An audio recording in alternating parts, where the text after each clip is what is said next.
All right, so let's start working on the controllers, but one controller that I didn't have the chance to create is the account controller, which is going to handle retrieving information regarding your account, right? If you want to see how much is in a certain account or you want to retrieve all of your accounts, this controller will handle that logic. So let me go ahead and right click on controller, create a new Kotlin class, and I'm going to call this account controller.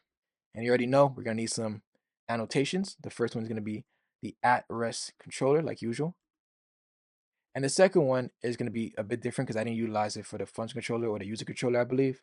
And that's going to be the at request mapping. Now with this, what I could do is I can specify a prefix to the URLs that hit this endpoint. So if I know that there's going to be a match between all of our endpoints that we define in here, I can add a prefix to the URL. And the prefix that I want to add is accounts, because I know that all of the endpoints that I create in this account controller is going to be associated to accounts. So it's going to prepend this piece or this piece of this string to the full endpoint. So say for instance, I'm trying to retrieve all of my checking accounts. Well, instead of having to create a get mapping and define that URL as accounts slash forward slash checking, I can now just do forward slash checking because I already have this accounts here. This is going to be added to all the endpoints that I create in this account controller by default. Now, I don't need this if I don't want it, but I believe that it's necessary because all of my URLs or all of my endpoints here are going to utilize this accounts anyway. So instead of having to do it for each one, it's just better to have it at the top of this controller and it can automatically prepend it to all of my endpoints. Right? What I'm also going to have to do is inject the dependencies in here because I'm going to need a couple. So I'm going to do private val. I'm going to need the account service because this is the account controller. So account service only makes sense. So inject that. And then there's the JWT utility. All I got to do is private JWT or private val JWT utility. And we'll use that to validate the token. And I'm going to show multiple options of how you can validate the token. One is going to be easier than the other for sure, but I just want to show both options just for learning purposes. So we're going to need the JWT utility for that. And then lastly, I'm going to need the user service. So private val user service. And this is also going to be utilized to confirm that the user is who they say they are. So that's the dependencies that I need for now. And in here, I can start defining the endpoints. So the first one I want to create is the ability to create a savings account. So what I'm going to do is I'm going to utilize an annotation of post mapping. This is going to be a post request, right? And then I'm going to specify that the route is going to be forward slash saving, right? So in totality, what this is going to be is accounts forward slash saving. So if I make a post request to accounts forward slash saving, then it will start the process of creating a saving account if the user is a valid user. So all I gotta do is define the function here. So I'm going to do create saving account, open that up. And really, I'm only going to take in one parameter. And it's going to require another annotation. And it's going to be called at request header. So we'll use the request header annotation to retrieve the authorization header. Remember, I said that protected endpoints require an authorization header with the token, right? It has to be bearer, space, and then the actual token that you get when you log in. So with this request header, I can retrieve that header by specifying the name of the header, which in this case is authorization. And what it's going to do is it's going to retrieve this header of authorization and it's going to store it in a variable that we define, which I'm going to call bearer token. And it's going to be of type string. It's a string value. And then what I can do is I can open this up. And what I can do with this now, this bearer token, and we have the JWT utility, I can take this token and I can get the user ID. So all I got to do is do file user ID, which is going to store the user ID, and it's going to be equal to the JWT utility dot get user ID, and then all I got to do is pass bearer token dot substring and just take out the first 7. Now remember, I don't have to worry about this breaking the application. Say for somebody was to pass a invalid token, meaning they pass in like an empty one or something like that, because remember we had filters for that. So I know for sure if it gets to this point that it's already been validated, it already went through the filter, I'm able to do this because this was already done through the filter. This is already checked to see if it's the proper length, if it's the proper token value, if the token is valid. All of that is done with the filter. So I know it's fair game once it gets to this point. But when it gets to this point, I do need to get information from the token. So I still got to get the value from the token. So by extracting the first 7, I'm getting the actual token and I'm going to get the user ID from that token. And it's going to be stored into this user ID. Then what I can do from there is I can try. I'm going to wrap this in a try because we threw a lot of exceptions. Now, if I don't have this try and I'm throwing all these exceptions, that can cause some problems. So using a try and a catch is good for that. And we can open up the exception.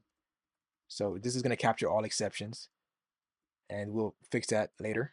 But if we get exception, then it's going to throw an exception of type E because E is storing the actual exception. So it's going to throw that exception. And yeah, this is the dirty way of doing it, but we're going to fix that up. And then in the try, we're going to actually try to do something, right? It's only if something occurs while trying that it will try to catch an exception.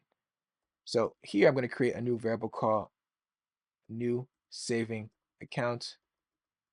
And it's going to be of type account. And it's going to be equal to account service dot create account. And what I'm going to pass in the user ID that we just retrieved from the token. And the account type is going to be saving, right? And if I go back to create account, it's going to automatically create the name for us. We don't have to define that. The balance is automatically going to be 0. It's going to associate the user based on the user that we retrieve here to the account. And it's going to specify the account type as saving because we passed that as the account type. So that, remember, that's how create account works. So if I go back to the account controller, that should create a new savings account. And what I can do is I can return a response entity, which is going to construct a response for us. And we can specify how the entity is going to look like. I want to return an account. And let me import response entity. And then I have to actually specify the account because we're expecting to return a response with the structure of an account. And I'm going to return the new savings account. And I got to return a status code. So I'm going to do HTTP status. And that is going to be created, which is going to be a 201 because we just created a new savings account. So cool. That is that. That is our first endpoint for the account controller. Now, like I said, there's multiple ways of going about getting information regarding the user. I showed you one way, which is grabbing the request header of authorization, getting the token, extracting the initial piece of bearer and space by using substring, and sending that token to the JWT utility to retrieve the user ID. And that works, and it will continue to work. But a quicker way, because like I said, the filters already handle all of that for us, so it's kind of unnecessary to have to redo this process again. We could utilize a thing called authentication principle. Let me just create the structure really quick, and then I'll go deeper into what authentication principle is. And actually, let me just copy this because just to save time. It's also going to be a post mapping, but instead it's going to be checking, right? And instead of this being called create saving account, it's going to be called create checking account. And I'm going to change this to checking, right? So that I'm pretty much already done it. Well, change the name to new checking account as well. Gotta make sure that that matches. New checking account and pass that here, new checking account. Status code will stay the same. It's still creating something, so it's still gonna return a 201. But I'm not gonna need this anymore, right? I'm not gonna need this piece anymore. And I'm not gonna need this request header anymore. I'm going to use a thing called authentication principle. So it's going to be at authentication principal. And what variable is going to hold it? Well, it's going to be an instance of user security, right? And it's really the user details, right? So remember that the user security extended user details, but we added some more information that we can utilize. And I'll show you really quick. So it's going to be, I'm going to create a variable called user details, but it's going to really be an instance of user security, right? So here it is, user security, and call the variable user details, and I got to import user security. Now, remember we created user security as one of the initial steps when we started the Spring Security process. Now, if I go to Spring Security, remember it had things like ID, email, password, you probably shouldn't touch that, user authorities, and it's extending the user details, which we had to override other things such as getting the authorities, so, the roles, getting the password, like I said, we probably shouldn't touch that, the username, and other properties that user details entails. And in the user details service, remember we populated user security and we returned it to provide information regarding the user for user security. During the authentication process, all we got to do is provide the email here, and it's going to load the user by their username, which is returning an instance of user security. And during the authentication process for the token, it now has an instance of user security, which then we'll have access to utilize here. I hope that makes sense. If you have any questions, you can let me know.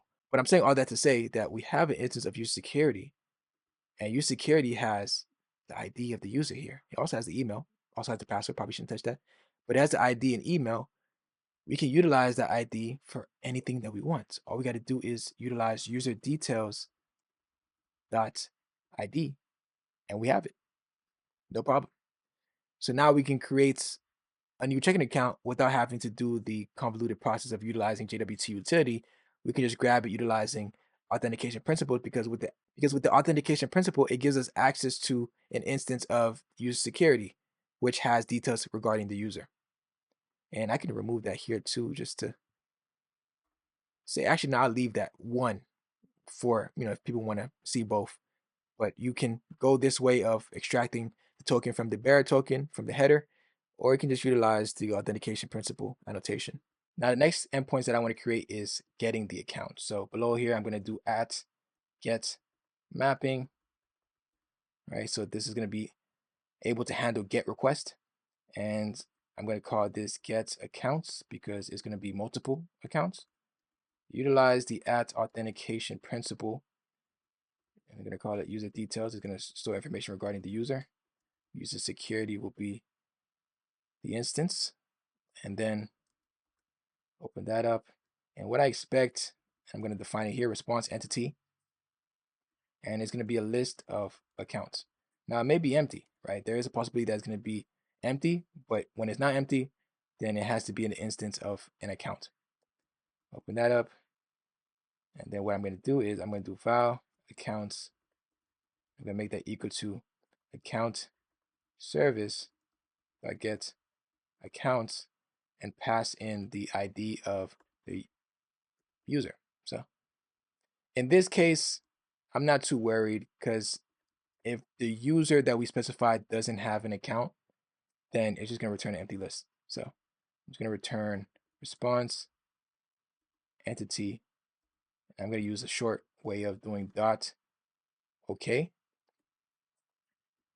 and then pass in what I'm trying to return. So it's going to be account. So it's either going to be, and I just realized that I have to change this to non-nullable because it's really, and I got to go even deeper because I'm pretty sure I made the other one nullable. So that's already going to have to be a fix because the default case with a list is it's either going to have a value in it or it doesn't. It doesn't have to be nullable per se, right? It's either going to be an empty list or it's going to, when it does have a value in the list, then it has to be the structure of what we're specifying, which is in this case an account, right? It has to look like an instance of an account. It can't look like a transaction, it has to look like an account. All right, cool. So that's the get piece. And I made sure to go in, deeper into the service, remove the nullable piece, and into the repository and remove the nullable piece because it doesn't have to be null. Now, the next route I'm going to make is getting an account specifically by the account ID. So just one account based on the account ID So I'm going to do at get mapping, open that up. And one thing I forgot to specify is that if I don't provide any string, right, for the endpoint, then it's just going to, like I said, fall back to this prefix of /account. So if they do a get request on /accounts, it's going to automatically direct them to this endpoint. So that's fine. Right. So back to this one. So for a specific account, what I expect a user to pass is a value, right? I expect them to pass a long value. And to receive a value from the request URL, I gotta specify that I expect it. So what I could do is do a /account ID, which is just a placeholder, meaning that we expect after the initial / here, we expect a value, right? That's going to be populated. And what we're gonna have to do is retrieve it based on the name that we gave it for the placeholder.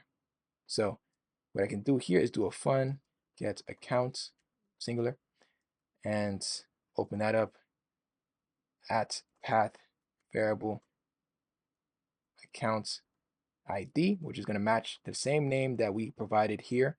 And we use the at path variable annotation to make sure that we're attempting to grab that placeholder value, but making sure that it actually matches the same name. And it's going to be of type long. Now, if the user tries to get funny, or whatever, whoever tries to get funny and try to provide something that's not of type long, this is going to break because it's not going to know how to convert a string to a long unless it actually is like a string version of a number, right? So if it's like 100, because this is technically a string, like this is an endpoint, this is a request URL, right? This is all going to be considered a string. But when it gets to this case here, it's going to attempt to convert that string into a long, right? And if it's able to do that, that's okay. But if it's not able to do that, say for instance, a user tried to utilize like actual characters instead of number values or number characters, then there's going to be an issue, right? And that's going to not let that request go through. So then afterwards, all we're going to need is authentication principal. And I expect it to populate user details with an instance of user security. And then from there, the response entity, I'm expecting account, an instance of account to be returned. And open that up. And this is going to be a little fancy, but you don't have to do it this way, but I'm going to get a little fancy. I'm going to return account service dot find account by ID, pass in the instance of account ID. And what it's going to do is now it's going to have either an instance of the accounts or, well, it can be null, meaning there is no account with that account ID. Well, I'm going to build a response entity based on, whatever comes out of this find account by ID. I'm going to do dot map.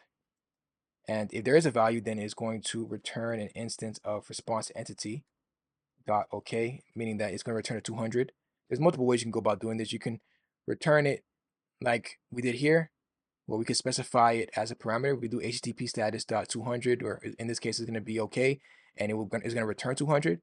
Or we can actually build it, right? There's predefined methods, and in this case, it's dot OK, which is going to allow us to just pass in what response we're trying to return, and it already knows by this dot OK that it's going to be a 200, right? It's going to be an OK response.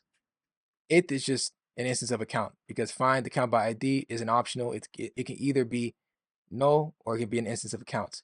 When we utilize this dot map, it means that that value is actually populated with an instance of accounts, and it is going to be an instance of account.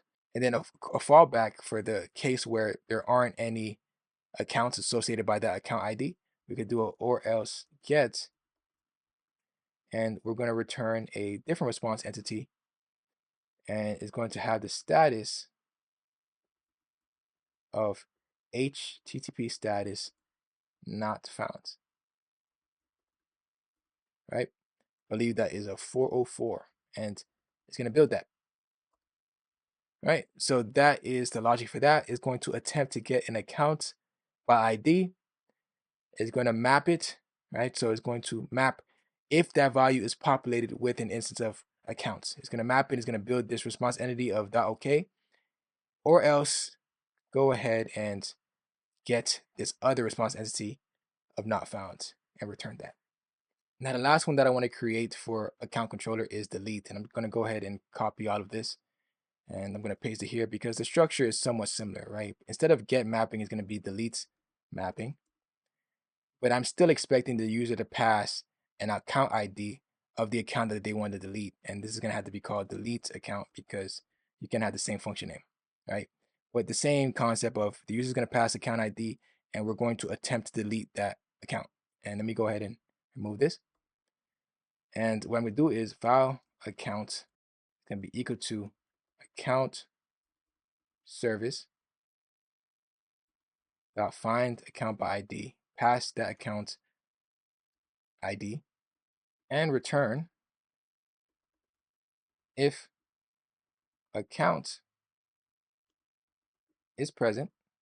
Because remember, this is an optional, so I do have the ability to use .is present to see and check if a value is present within that optional, right? And then from there, I can go ahead and do account service dot delete account and pass in that instance of account dot get, which is going to get the value from that optional,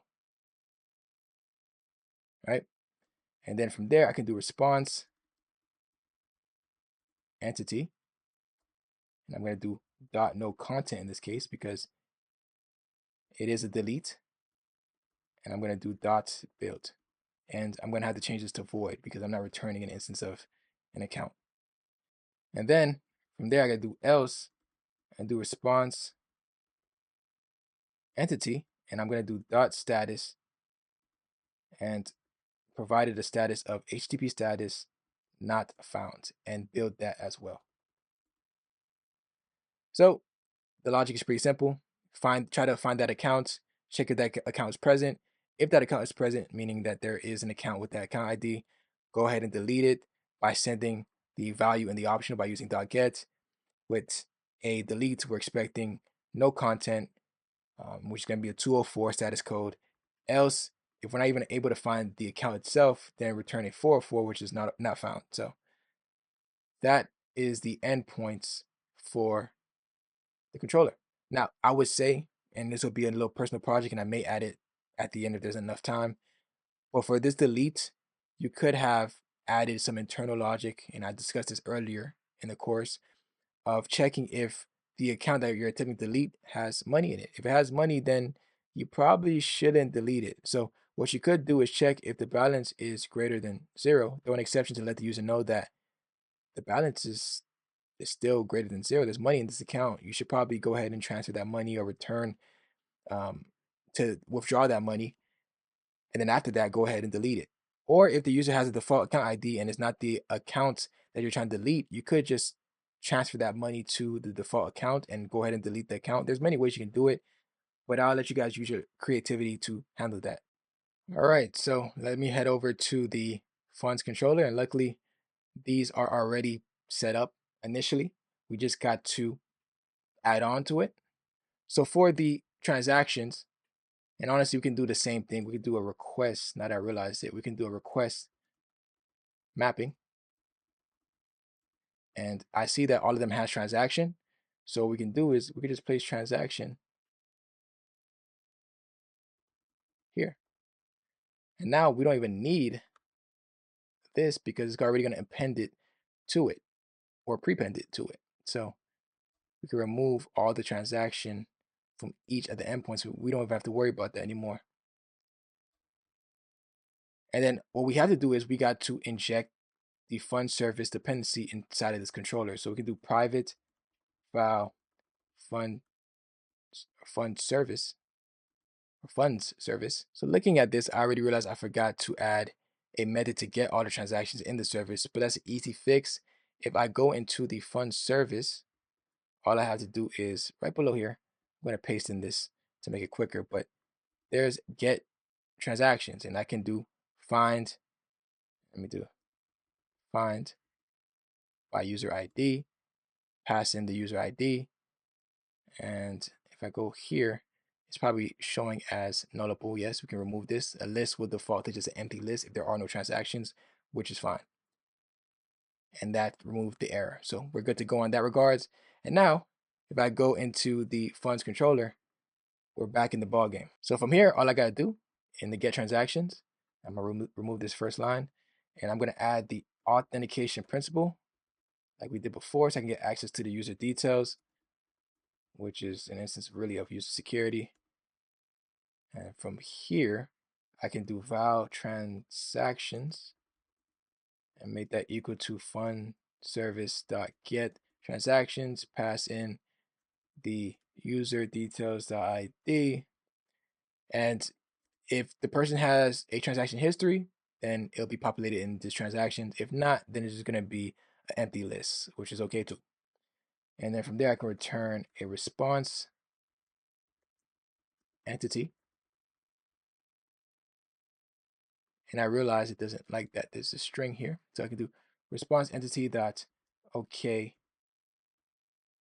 And we can do transactions, and let me import that and make it more specific too. You can literally just put here response entity, specify the type as a list of transaction,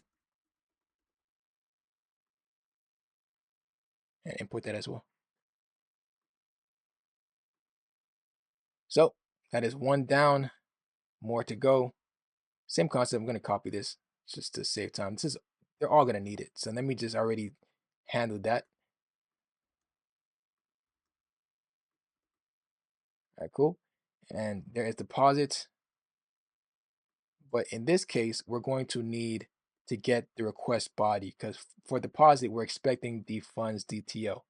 Remember, we created the funds DTO as a data transfer object, which is going to hold values that we expect from the request and allow us to pass it to the service, right? But that's only if it is valid, right? We have some validation here. Amount has to be, at least a minimum of 0. It can't be null.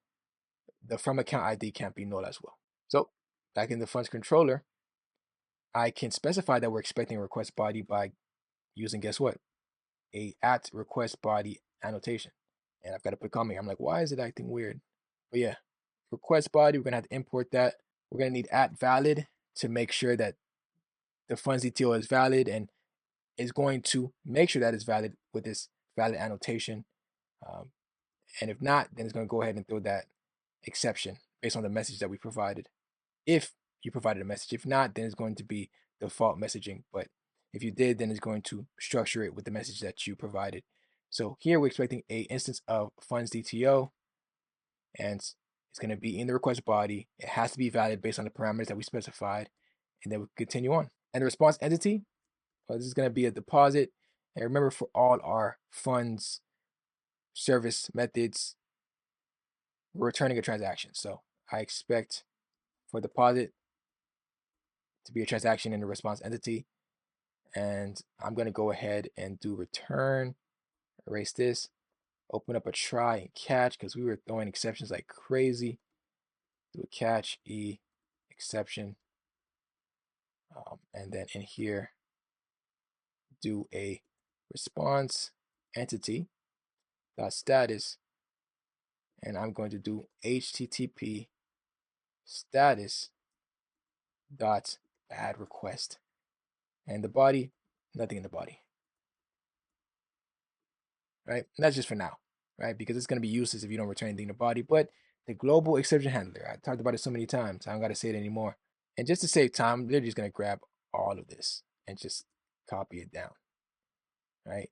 And honestly, I could probably just take this whole, like from this to here, and then paste it down all the way for all of these. It's the same structure, right? I'm just going to have to change the name, of course, but same structure for all of this.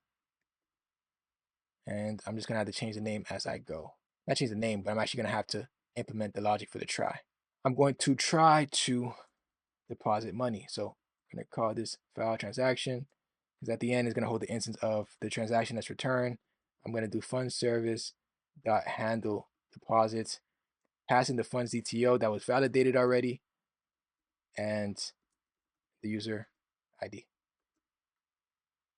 And then I can return the response entity. So I can do response entity dot status and do HTTP status created, and the body is going to be a transaction. Cool. And like I said, be careful with copying and pasting, but it's essentially going to be the same for most of these. I'm just going to have to change what method I utilize. And I'm going to do handle.